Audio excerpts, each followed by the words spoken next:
এখানে কি হয় ইঁদুর? এখানে অনেক ইঁদুর দৌড়ে যাচ্ছে।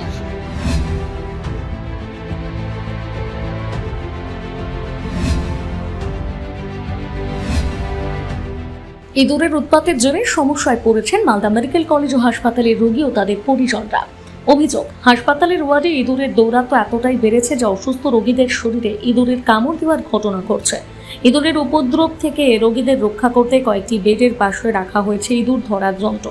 হাসপাতালের মতন গুরুত্বপূর্ণ জায়গায় এমন দৃশ্য ইতিমধ্যে সামাজিক মাধ্যমে ছড়িয়ে পড়েছে।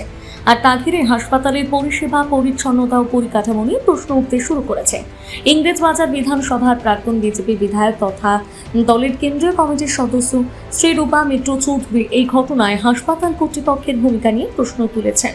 তার অভিযোগ, হাসপাতালে ইঁদুর ধরার যন্ত্র রাখা হয়েছে মানেই সেখানে ইঁদুরের উপস্থিতি রয়েছে, পাশাপাশি হাসপাতালের ওয়ার্ডে অস্বাস্থ্যকর পরিবেশ রয়েছে বলে অভিযোগ করেন তিনি।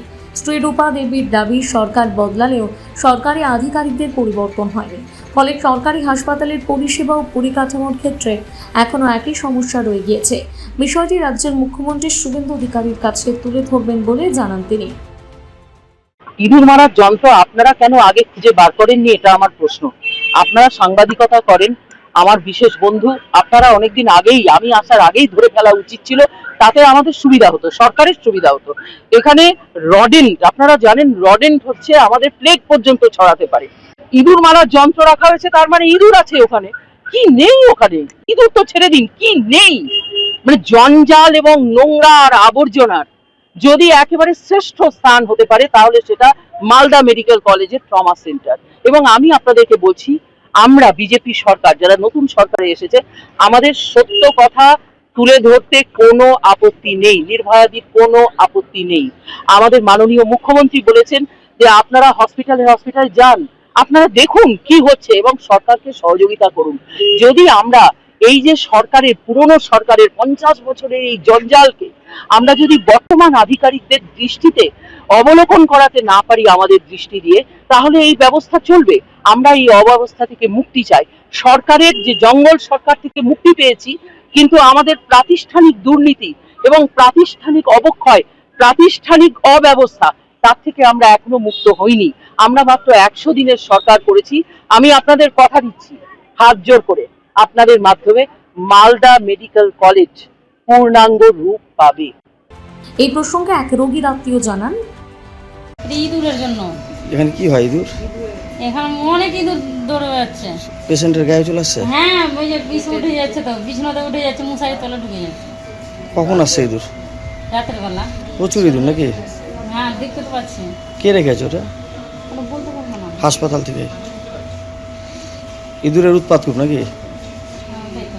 গায়ের মধ্যে চলে আসছে ইঁদুর? মশারির তলে ঢুকে যাচ্ছে।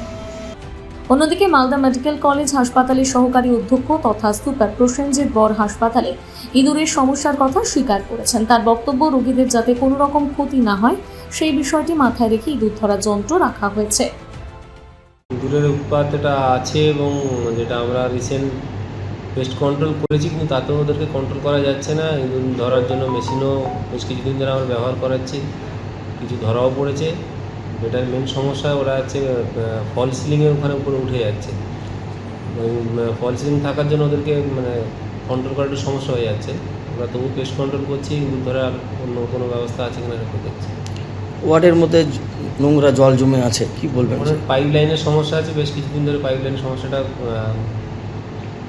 আমরা যে MSCL দেখে তাদেরকে জানিয়েছিলাম, ওরা কাজ করছিল এবং তার সত্ত্বেও পাইপ লাইনের সমস্যাটার কাজটা এখনও ক্লিয়ার হয়নি।